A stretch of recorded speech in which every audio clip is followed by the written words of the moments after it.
I want to talk to you about the greatest tax avoidance scheme of all time in a little bit of a mini Marketing Monday. Look, we talk about a lot of things on this program, and a lot of them are somewhat downer. You know, there's been so much horrendous news politically or economically to cover, and I get a little tired of it. So I want to talk about something today, a recent story that kind of made me smile and it's pretty interesting. And it's about something we all hate. Taxes! Raise your hand in chat if you hate taxes.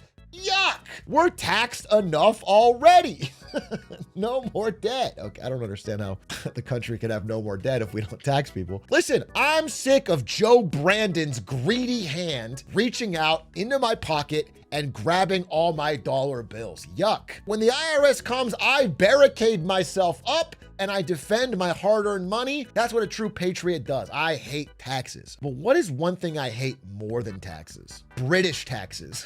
If you're a red-blooded American who knows our history, we hate our taxes, sure. But this country was founded on hating British taxes. When the Brits would come and try to tax our tea, we would have Lin-Manuel Miranda rap at them until they left. I studied my history. Our rhymes would kick them out of the country, and then we poured all their tea into the harbor. This is what happened, and that's how we stopped British taxes. And I found someone who hates British taxes as much as I do, and it turns out he's a Brit. His name is Terry Ball, and this is him pictured here. A sweet old man in Britain who truly hates British taxes and who came up with something pretty interesting I want to talk about today. So this is him holding some tax forms and he's smiling. Why is he smiling? We'll explain that. But first, I want to talk about a little bit about Terry's history. Now, Terry knows Ball because prior to being a notorious tax avoidance expert, he helped the Italian mafia in Naples for decades to hide out from authorities. That's his old career. And when I looked up the Naples mafia to learn more about them, I found two headlines you should know about. Number one, this is a don of the Naples mafia who was hiding out from police until they arrested him by pretending to be pizza delivery boys. That's the most Italian headline I've ever heard, okay? He fell for it. He opened the door for the pizza and they caught him. And then I found a different don of this same Naples mafia who was on the run for 16 years and they caught him because he opened up a pizza joint and was working as a pizza chef. Listen, I don't know about stereotypes, but that's a crazy double whammy. But this is all in the past. This Naples Mafia Association's in the past. Terry Ball lives in the now. And now he lives back in the UK and he focuses more on taxes. And not just taxes, but snail sex. This is two snails plowing. If you find it erotic, you're not alone. Terry Ball says they're sexy things. Snails love group sex and cannibalism, he warns. How is this relevant to taxes? Well, this is Terry Ball's office with a giant snail statue in front of it. Let's zoom out a little bit here. When I tell you to think of a British landlord, what do you think of? Probably something like this, right? Posh guy. Realistically, a British landlord nowadays looks more like this. And they own a lot of rundown buildings all over London that look like this. The commercial real estate, the office space market is not doing so well in London, and a lot of these buildings are empty. They can't find a tenant. Now, what's interesting about taxes in the UK is that there's a thing called business rates, which are like property taxes. And if you own a building, but nobody is a tenant in it, then the property taxes don't fall on anyone but you. You have to pay them. If you get somebody to rent this out, then they have to pay the property taxes, the business rates. But if you have nobody that buys it, then a huge property tax bill falls to you.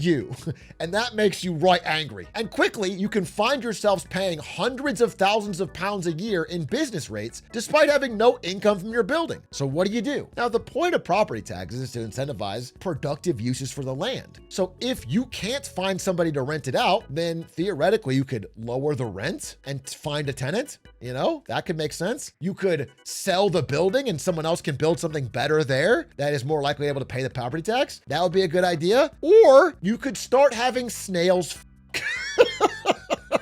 This is why Terry Ball is smiling, because he, at 2 a.m. one night, long after his career's over, he's sitting around the UK, he's kind of pissed off, he doesn't like the government, he's sitting around and just reading tax forms. And at 2 a.m., he comes across this: exemptions to the business rate. Turns out a very old law allowed an exemption to paying the business rate if you are a fish farmer. Opening a salmon farm in downtown London doesn't make much sense. The chavs will stab you and steal your salmon. It's not really possible. However, he kept reading. And at the bottom, there was an amendment to this old law in the 1980s about mollusks because they wanted to define shellfish and they were extra vague because they didn't think it would matter. So they said shellfish, which are allowed as fish, includes crustaceans and mollusks of any description. So any mollusk can count as a shellfish. Now it turns out that there's one member of the mollusk family, which is really easy to keep in downtown London. It's snails. So he set up shell corporations. Now that's pretty funny because when you Google shell corporation, the example image literally uses a snail shell.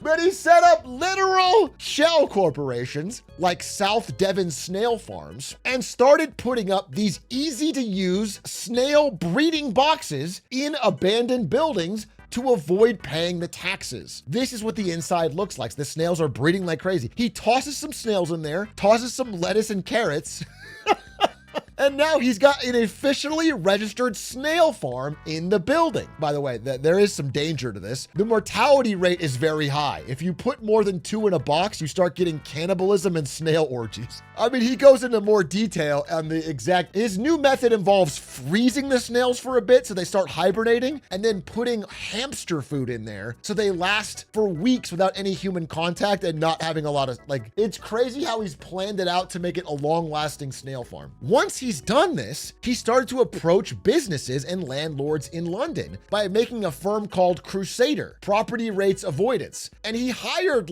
former soccer stars to be his advocates, okay? Business owners across the UK are crumbling under the burden of empty property rates. This works and it starts to take off.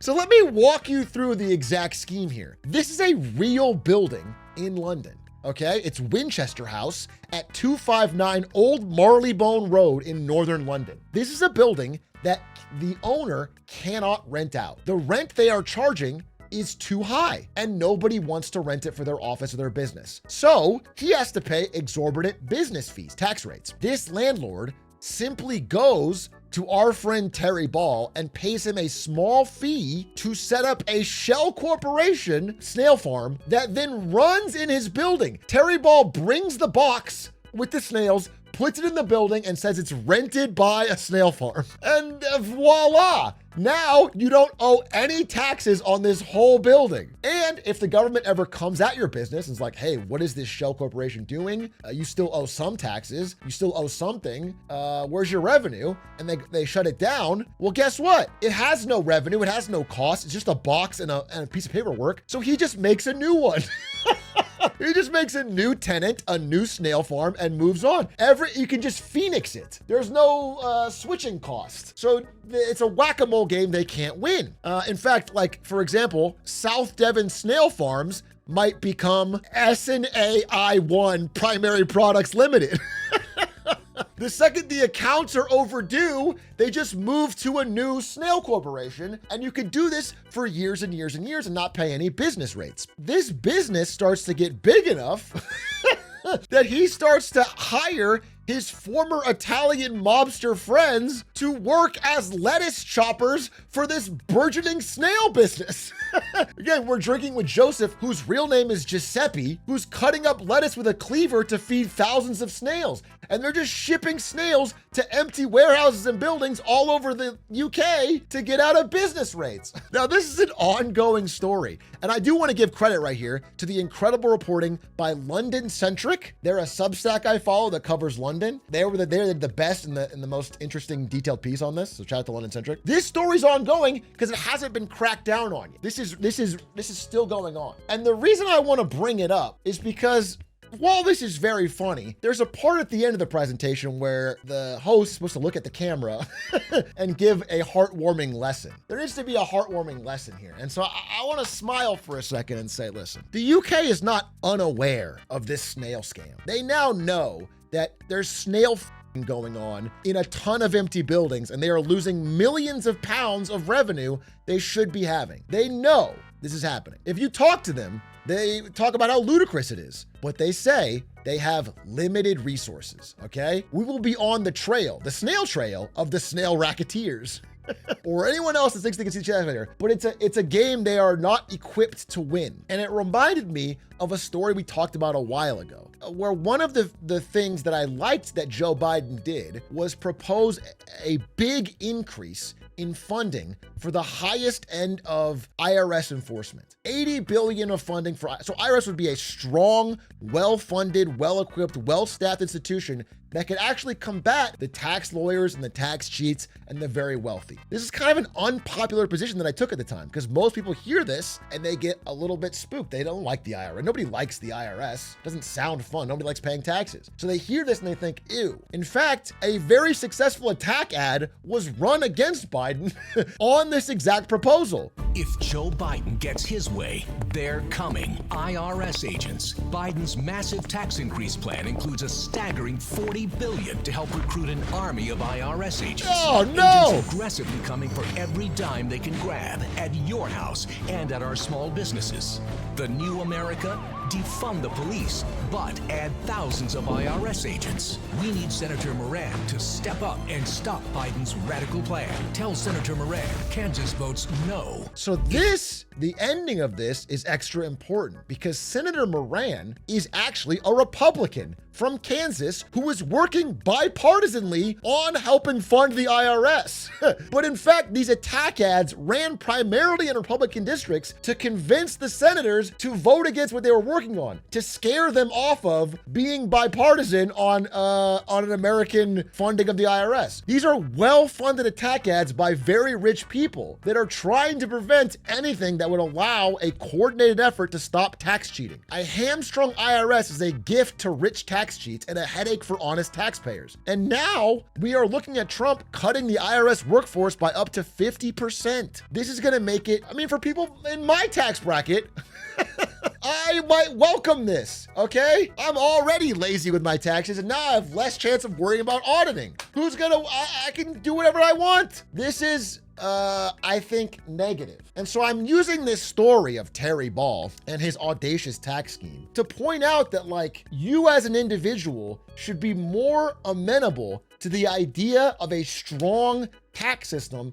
that is focused on closing loopholes and focused on having the resources to fight these well-funded tax cheats. By the way, I wrote 7'9" here because Terry Ball is the same age as Trump. 79. They're both 79 and they both hate taxes, okay? And I respect that. And when they asked Terry Ball why he did it, because at the end of the day, he's not even making that much money running these snail farms. The business owners pay him a small fee to make this shell corporation. He's almost doing it for the love of the cheat.